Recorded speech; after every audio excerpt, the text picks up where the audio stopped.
Hello everyone. तो next हम discuss करने वाले हैं गेट 2021 जो कल ही एग्जाम हुआ था उसके सॉल्यूशन। तो इसमें हमारा फर्स्ट क्वेश्चन है, Q गिवन था और P गिवन था और इसमें हमें पूछा क्या गया था A डॉट B। ठीक है, इन दोनों का डॉट प्रोडक्ट किसके इक्वल आएगा। तो उसके लिए उन्होंने एक कंडीशन गिवन थी कि Q और P की जो ट्रांसफॉर्मेशन है वो क्या है, कैनोनिकल है। तो अगर ये कैनोनिकल ट्रांसफॉर्मेशन है तो इसकी पॉइजन ब्रैकेट किसके इक्वल आती है, 1 के। तो अगर हम यही वाली कंडीशन लें, ठीक है, तो ये इसको ओपन करते हैं तो ये इक्वल हो जाएगा करली Q बाय करली Q, करली P बाय करली P हो जाएगा, माइनस करली Q बाय करली P। अब इन दोनों को इंटरचेंज कर दिया, करली P बाय करली Q, और ये इक्वल टू हो जाएगा 1 के। ठीक है, अब अगर हम यहाँ पे देखें, ये भी क्या है, वेक्टर फॉर्म में है और ये भी क्या है, वेक्टर फॉर्म में गिवन है। तो हम इसको क्या लिख सकते हैं, इस वाले को हम ऐसा लिखें, अगर ये फाइंड करना है हमने, तो अगर हम Q को लिखें A और B क्या है, कांस्टेंट वेक्टर्स हैं। तो A के भी कंपोनेंट्स होंगे AX, AY, AZ, और ऐसे ही B के भी कंपोनेंट्स होंगे BX, BY और BZ। तो इसको हम लिख सकते हैं दोनों की डॉट प्रोडक्ट।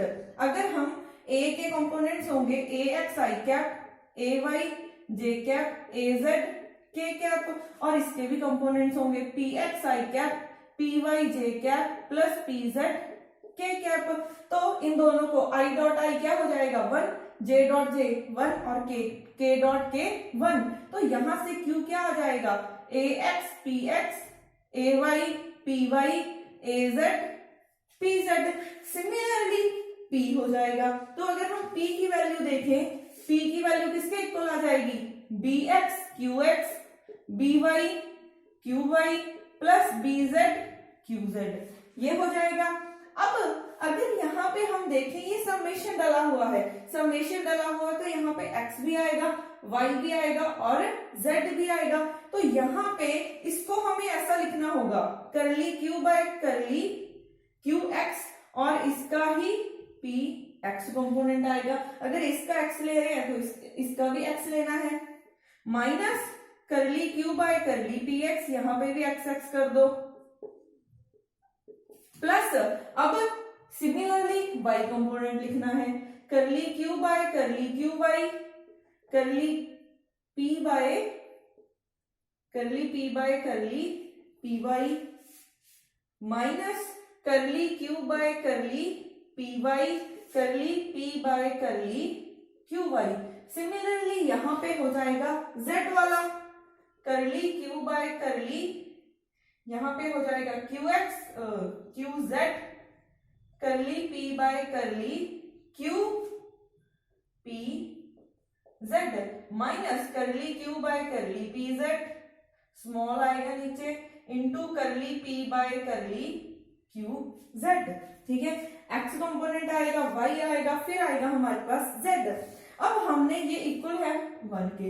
अब हमने क्या करना है, Q गिवन है, P गिवन है, हमें QP से इसकी वैल्यूज फाइंड करनी है। अगर हम यहां से देखें, करली Q का QX के साथ करना है, बट Q में P तो है, Q में Q तो है ही नहीं, Q में क्या है, P है। तो अगर हम इसका चाहे QX के साथ डेरिवेटिव करें, चाहे QY के साथ करें और चाहे QZ के साथ करें, तो वो क्या हो जाएगा, 0।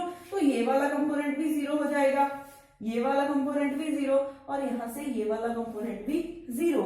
यहां से अगर हम करली Q बाय करली PX करते हैं, इसका PX के साथ डेरिवेटिव करोगे तो क्या आ जाएगा, AX, तो माइनस AX, P का डेरिवेटिव QX के साथ, P ये रही, QX के साथ करोगे BX आ जाएगा। ऐसे ही सिमिलरली इसका PY के साथ करोगे तो AY और साथ में VY आ जाएगा, माइनस AZ आ जाएगा, BZ इज इक्वल टू 1। सिर्फ इसकी वैल्यूज और इसकी वैल्यूज पुट करनी है, इक्वल टू 1। तो इसको हम क्या लिख सकते हैं, यहाँ पे डॉट नहीं आएगा, फिर माइनस कॉमन निकाला, इसको मैं ऐसे लिख सकती हूँ A dot B is equal to 1, क्योंकि A के कंपोनेंट्स ओपन करोगे जैसे सेम ऐसा किया था, A के वेक्टर, ए के कंपोनेंट्स लिखे, बी के कंपोनेंट्स लिखे, अगर दोनों का डॉट प्रोडक्ट करोगे तो ये बन जाएगा। तो हम इसको ये लिख सकते हैं, माइनस मैंने ऑलरेडी कॉमन निकाल लिया है, तो यहां से ए डॉट बी किसके इक्वल आ जाएगा, -1 के। ठीक है, तो ए डॉट बी किसके इक्वल आ गया, -1 के। तो इसका आंसर हमारा -1 आ जाना था। ये क्या था, न्यूमेरिकल टाइप क्वेश्चन था, अगर गलत हो भी जाता है तो इसकी नेगेटिव मार्किंग नहीं होती है। तो ऐसे हम क्वेश्चन कर सकते थे, सिर्फ माइंड में क्या रखना था कि क्रोनिकल ट्रांसफॉर्मेशन की कंडीशन क्या होती है।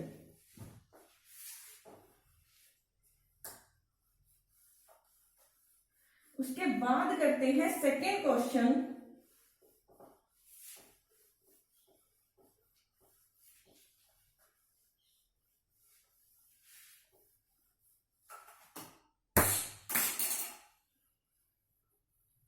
सेकेंड क्वेश्चन क्या है, 2 पार्टिकल्स इन 3 एनर्जी स्टेट्स। अब हमें 2 पार्टिकल्स गिवन थे, 3 एनर्जी स्टेट्स हैं। अगर हम यहां पे बनाएं, हमारे पास क्या है, 3 एनर्जी स्टेट्स है, एक एनर्जी 0 है, एक ई है और एक 2e है। अब हमने पार्टीशन फंक्शन फाइंड करना है। पार्टीशन फंक्शन किसके लिए, पहले तो अगर क्लासिकल पार्टिकल्स हो, ठीक है, फर्स्ट अगर क्लासिकल पार्टिकल्स हो बट डिस्टिंग्विशेबल, उसके बाद क्लासिकल पार्टिकल्स होने चाहिए बट इनडिस्टिंग्विशेबल, उसके बाद थर्ड बोसोन्स होने चाहिए। अगर फोर्थ है, अगर ये फर्मियोन्स होते, अगर ये फर्मियोन्स होते तो क्वेश्चन में क्या था, इसके साथ में आपको पार्टीशन फंक्शन गिवन था, तो हमें पहले तो इन सब के लिए क्या फाइंड करना है, पार्टीशन फंक्शन फाइंड करना है। ठीक है, अब क्वेश्चन में एक ट्रिक थी कि अगर आप ये लास्ट 2 वालों को देखोगे, अगर आपने बोसोन के लिए या फिर फर्मियोन्स के लिए भी फाइंड कर लिया तो आप ऑप्शन टिक कर सकते थे, अगर आप इनके लिए नहीं भी निकालते हो। तो अगर हम फर्स्ट देखें, यहाँ पे आ जाएगा टोटल एनर्जी। अब क्लासिकल है, क्लासिकल की पहले तो प्रॉपर्टीज पता होनी चाहिए। क्लासिकल की प्रॉपर्टीज क्या है, पार्टिकल्स डिस्टिंग्विशेबल होते हैं और उनकी स्पिन नहीं होती है और वो पॉलीज एक्सक्लूसिव प्रिंसिपल को ओबे नहीं करते हैं। पॉलीज एक्सक्लूसिव प्रिंसिपल को अगर ओबे नहीं करते हैं तो हम एक स्टेट में 2 पार्टिकल्स रख सकते हैं। तो इन प्रॉपर्टीज से अगर हम 2 पार्टिकल्स की अरेंजमेंट करें 3 एनर्जी स्टेट में तो क्या आ जाएगा, यहाँ पे मैं 2 पार्टिकल रख सकती हूँ। ठीक है, हमने डिफरेंट अरेंजमेंट देखनी है पहले। तो ये रखा, ये फर्स्ट हो गया, इसमें भी मैं दोनों पार्टिकल रख सकती हूँ। ठीक है, ऐसे ही इसमें भी रख सकती हूँ। और क्या वे हो सकते हैं कि मैं अलग अलग रख लू इन्हें। ठीक है, ए भी रखा, बी ए भी रख सकती हूँ क्योंकि पार्टिकल्स डिस्टिंग्विशेबल हैं। उसके बाद मैं क्या कर सकती हूँ, यहाँ पे ए, यहाँ पे बी रख सकती हूँ। ठीक है, उसके बाद क्या हो जाएगा, उल्टा कर दिया, यहाँ पे ए, यहाँ पे बी, फिर उसके बाद इन दोनों को इंटरचेंज कर दो, यहाँ पे बी आ जाएगा और यहाँ पे ए। उसके बाद यहाँ पे ए बी बी ए। इससे ज्यादा अरेंजमेंट नहीं बन सकती, सिर्फ इतनी ही अरेंजमेंट बनेगी। ठीक है, अब यहाँ पे अगर हम देखें, ठीक है, ये इतनी अरेंजमेंट्स बन रही हैं। अब हमें टोटल एनर्जी निकालनी है। ठीक है, क्योंकि जब तक हमें एनर्जी नहीं पता चलेगी पार्टीशन फंक्शन नहीं निकलेगा। तो दोनों पार्टिकल्स 0 एनर्जी स्टेट में है तो एनर्जी कितनी हो जाएगी, 0। दोनों पार्टिकल्स ई में है, एक की ई है तो 2 की कितनी हो जाएगी, 2e। यहाँ पे एक की 2e है एनर्जी तो 2 की 4e हो जाएगी। यहाँ पे 0 प्लस ई 0 plus E plus 2e 3e, e plus 2e 3e, यहाँ से 0 प्लस 2e 2e 2e। ठीक है, तो हमारे पास इतनी टोटल एनर्जीज आ सकती हैं क्योंकि हमारे पास पार्टीशन फंक्शन किसके इक्वल होता है, पार्टीशन फंक्शन होता है summation I E raise to power minus beta E I. अब हमें एनर्जीज की वैल्यूज पुट करनी है। अब अगर कोई स्टेट की डीजनरेसी आ जाए तो यहाँ पे जी आई हो जाएगा। तो अगर हम डीजनरेसी देखें, जीरो एनर्जी वाला तो एक ही है, ठीक है। तो पार्टीशन फंक्शन क्लासिकल के लिए क्या हो जाएगा, ई रेस टू पावर बीटा साथ में जीरो, ठीक है, क्योंकि इसकी डिजेनरेसी सिर्फ एक है, क्योंकि ये सिर्फ एक बार आ रहा है। उसके बाद नेक्स्ट ई एनर्जी स्टेट, ई एनर्जी स्टेट वाले कितने टाइम्स आ रहे हैं, 2 टाइम्स, 2 टाइम्स आ रही है, तो इसकी डिजेनरेसी कितनी हो जाएगी, 2। तो 2 E raise to power beta E plus उसके बाद क्या आएगा, 3 ई एनर्जी वाले, 3 ई एनर्जी वाले कितने हैं, 2 हैं, 3 एनर्जी वाले भी 2 हैं, 2 टाइम्स 3 बीटा ई। उसके बाद 2 ई एनर्जी वाले, 2 ई एनर्जी वाले 1, 2 और 3 है हमारे पास 2 ई एनर्जी वाले प्लस 3 बीटा ई हो जाएगा। उसके बाद और क्या बचा है, 4 ई वाला सिर्फ एक ही है, तो उसकी डिजेनरेसी कितनी हो जाएगी, 1 E raise to power 4 beta E, ठीक है। तो ये हमारा क्या बन रहा है, partition function for classical particles for distinguishable particles. अगर यही हमने करना हो इनडिस्टिंग्विशेबल के लिए, यहां पर मैं लिख देती हूं ये पार्टिकल्स क्या है, डिस्टिंग्विशेबल हैं। अगर यही हमने इनडिस्टिंग्विशेबल पार्टिकल्स के लिए करना हो, ठीक है, तो इनडिस्टिंग्विशेबल पार्टिकल है तो उसकी कंडीशन क्या हो जाएगी, उसके लिए यहाँ पे एक स्टेट में अब ए बी नहीं है, अब क्या है, ए है, क्योंकि दोनों पार्टिकल सेम है, हम उसको डिफरेंशिएट नहीं कर सकते, तो हम दोनों पार्टिकल्स को सेम मान सकते हैं, तो इनको क्या मान लो, ए मान लो। तो अब यहाँ पे क्या हो जाएगा, ए, यहाँ पे भी क्या हो जाएगा, ए। उसके बाद जैसे ये दोनों केसेस हैं, ए बी बी ए, इनमें से कोई एक कैंसिल करवा दो, क्योंकि यहाँ पे ए लिखा, यहाँ पे ए लिखा, तो दोनों तो सेम ही हो गए, तो एक केस यहां से ये रिमूव हो जाएगा, ठीक है, एक केस यहां से ये रिमूव हो जाएगा। और कौन सा रिमूव होगा, जैसे एक ये हो जाएगा, पहले तो जहां जहां बी है वहां पे ए कर लेते हैं, यहाँ पे ए था, यहाँ पे भी ए, तो इन दोनों में से एक केस रिमूव हो जाएगा।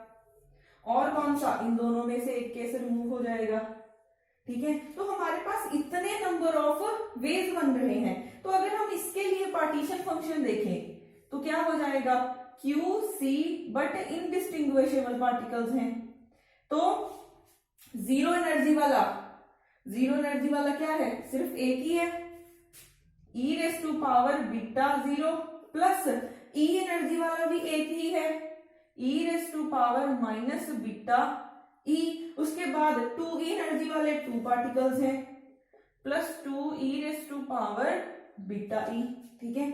उसके बाद क्या है हमारे पास, उसके बाद 3 ई वाला भी एक ही है, E raise to power 3 beta E plus 4 E energy वाला एक ही है, E raise to power 4 beta E. तो ये हमारा पार्टीशन फंक्शन किसके लिए हो जाएगा, क्लासिकल पार्टिकल्स हैं, बट वो क्या है, इनडिस्टिंग्विशेबल है, ठीक है। तो इनडिस्टिंग्विशेबल है तो हमारे पास ये अरेंजमेंट बन जाएगी।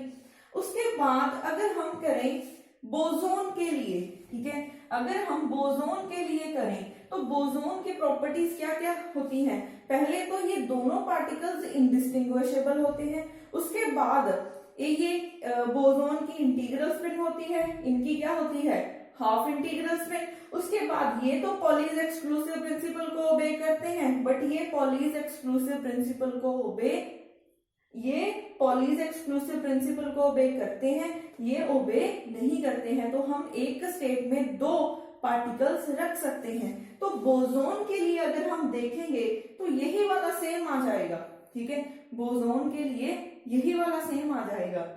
तो अगर हम यहाँ पे देखें, एक स्टेट में 2 पार्टिकल रख सकते हैं, जो भी एक्स्ट्रा केसेस बन रहे थे या फिर सिमिलर केसेस बन रहे थे उनको हमने रिमूव कर दिया, तो यही हमारे पास सेम किसके लिए बन जाएगा, बोसोन के लिए, ठीक है। उसके बाद हम फाइंड करते हैं फर्मियोन्स के लिए।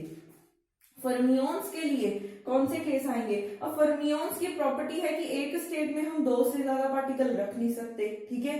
तो यहाँ पे कौन से केस रिमूव हो जाएंगे, ये वाले केसेस नहीं आएंगे, सिर्फ ये वाले आएंगे। तो इसका पार्टीशन फंक्शन, एक ई एनर्जी वाले हैं, एक 2 ई वाले और एक 3 ई वाले, तो E raise to power minus beta E raise to power minus 2 beta E, और सबकी डिजेनरेसी कितनी है 1।